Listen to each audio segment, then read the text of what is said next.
Hello, welcome to an exciting episode of Chocolate Tech, your guide to all things tech. I'm your host, Yassine Azam, and let's get started, shall we?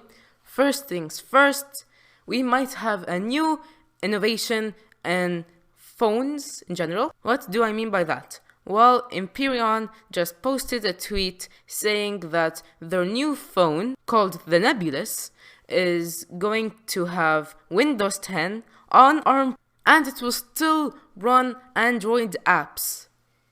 Yes, it's basically putting the best of these two worlds, the Android apps and Windows 10 on ARM. Now, of course, it's not going to be vanilla Windows 10 on ARM.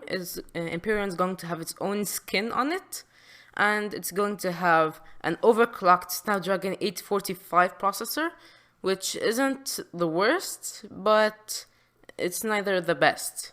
It will be able to switch to a desktop mode with USB-C or wireless, the same as its predecessor, the Continuum. And the most important thing, it's going to have a headphone jack. So just based on its specs and based on the design that Empyrean tweeted, this might look like a phone that's going to redesign how phones might work in the future. Clearly, I'm excited about the concept of this phone, but I'm afraid of its execution.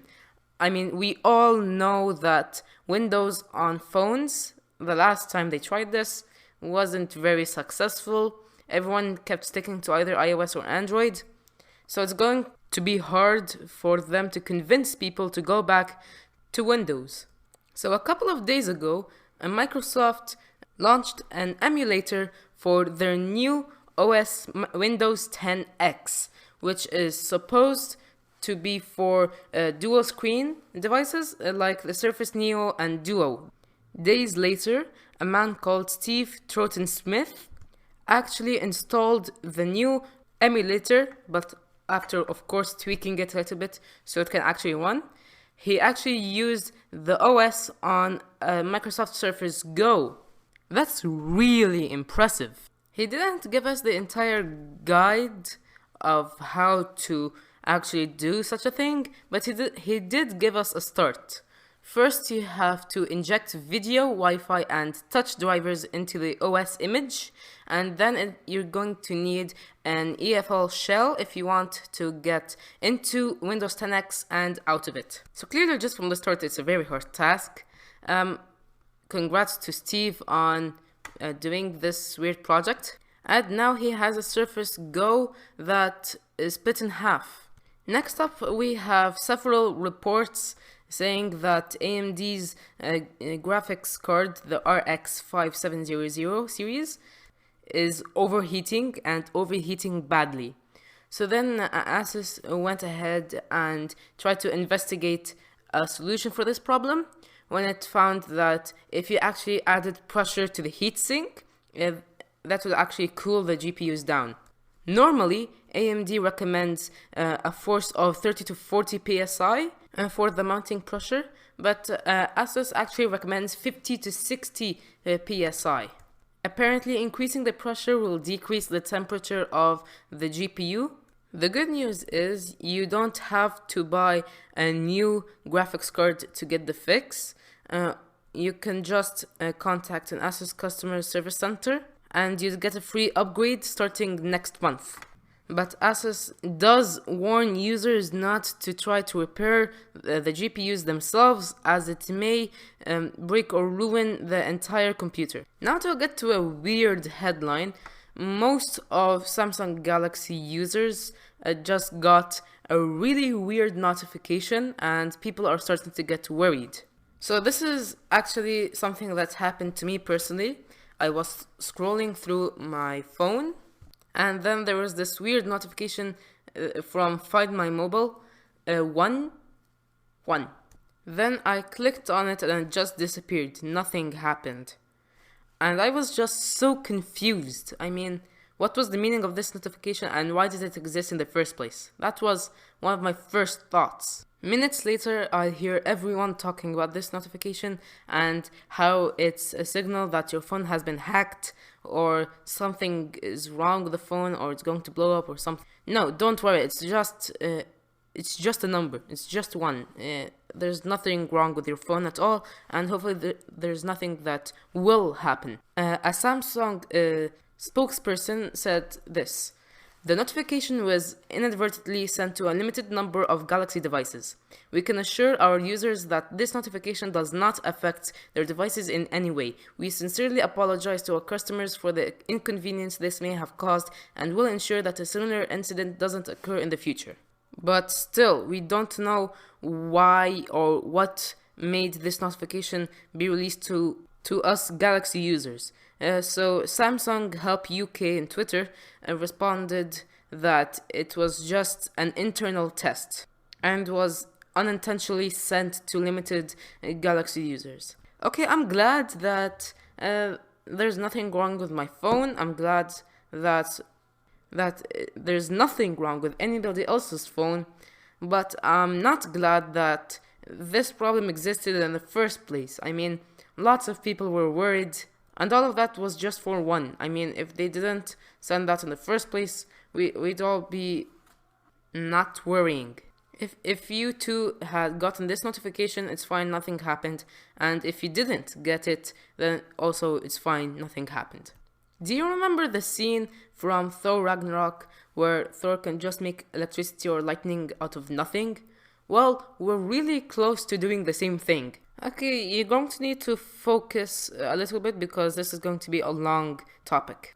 Okay, from the beginning, first it has to do something with a strange bacteria that creates bacterial nanowires.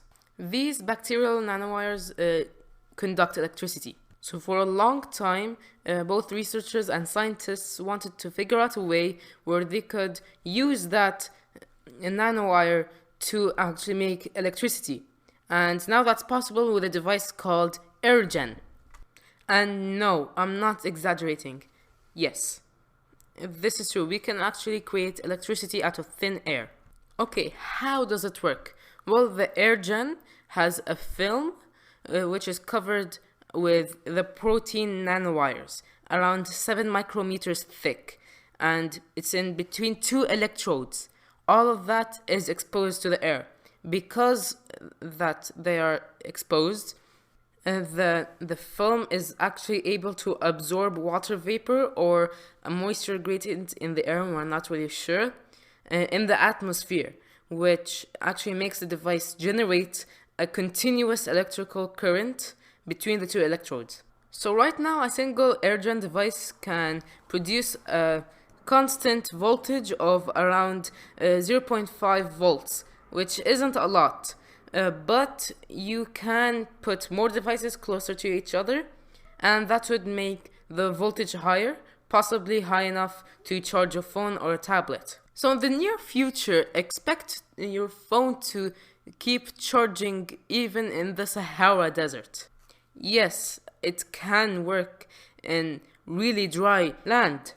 Before we go, we actually have some leaks of the specs of the OnePlus 8, the 8 Pro and the 8 Lite.